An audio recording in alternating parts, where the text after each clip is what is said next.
Traditionnellement, avec Anissa Arfaoui, nous découvrons les écoles du samedi. Alors, je ne sais pas si c'est une école de chant grégorien, ça s'appelle comme ça. C'est exactement une école de chant grégorien.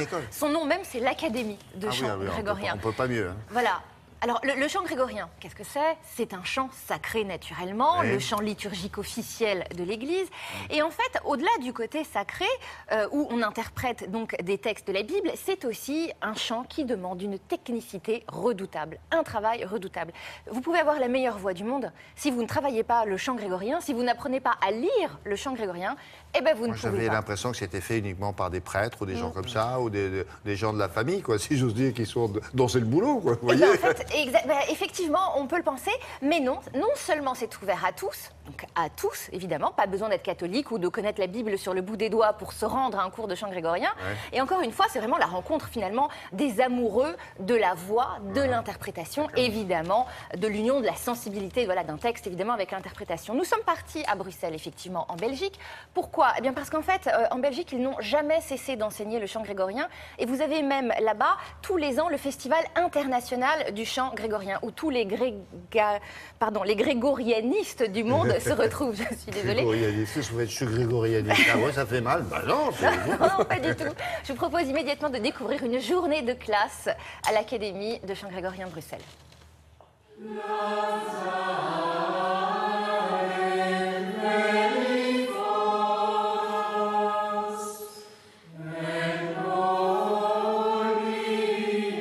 Le chant grégorien, c'est la prière chantée de l'Église. Vous avez donc deux termes, prière et chant. La prière, bien sûr, d'abord, c'est quelque chose de personnel, mais c'est aussi lié, dans le cadre du grégorien, au texte biblique qui est chanté.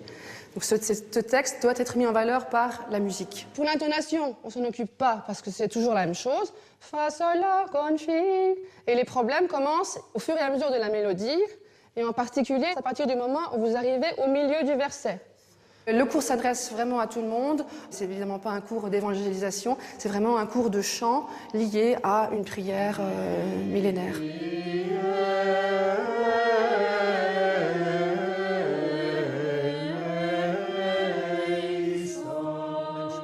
Alors, les cours, c'est un peu l'auberge espagnole, c'est-à-dire que chaque année, on accueille des nouveaux et des anciens. Nous avons deux cours, les débutants et les progressants. Les débutants, ça s'adresse à ceux qui n'ont jamais fait de grégorien du tout. Essayez de faire ça un petit peu plus rapide. C'est aussi un cours où on chante plus. Donc ceux qui veulent avoir uniquement le plaisir de chanter, ça reste entre guillemets dans ce groupe. Et ceux qui veulent progresser théoriquement et voir aussi l'histoire de ce chant par rapport au manuscrit pour obtenir une meilleure interprétation, cela passe dans le niveau progressant qui se poursuit, disons, toute la vie.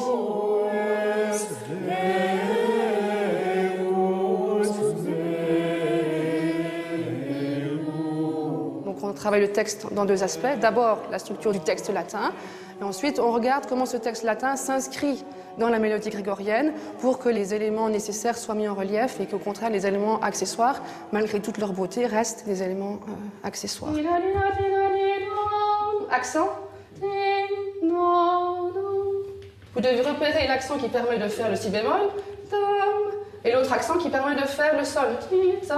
Les difficultés que mes élèves rencontrent, en particulier au début, c'est la différence de notation entre la notation musicale classique et la notation ancienne sur 4 lignes avec des petits carrés.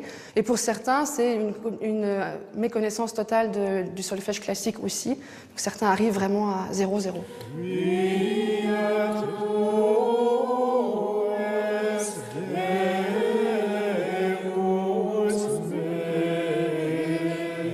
Il est évidemment possible de faire du grégorien sans avoir fait de musique classique, sans avoir fait de latin, sans connaître absolument rien à la Bible. Donc c'est uniquement une question de patience, de temps, de volonté et de découverte.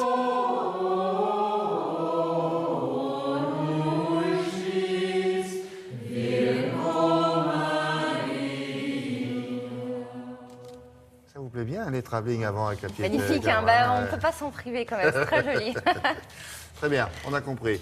Merci beaucoup. Il y en a en France, parce que là, vous étiez à Bruxelles. Absolument. On en a quelques-unes en France, mais encore une fois, chez nous, ça s'était un petit peu éteint, on va dire, sur les 20 dernières années, alors qu'en Belgique, encore une fois, les chorales ont toujours existé. Bon. Mais nous notons un petit regain dans certaines villes, effectivement, en France, depuis quelques temps.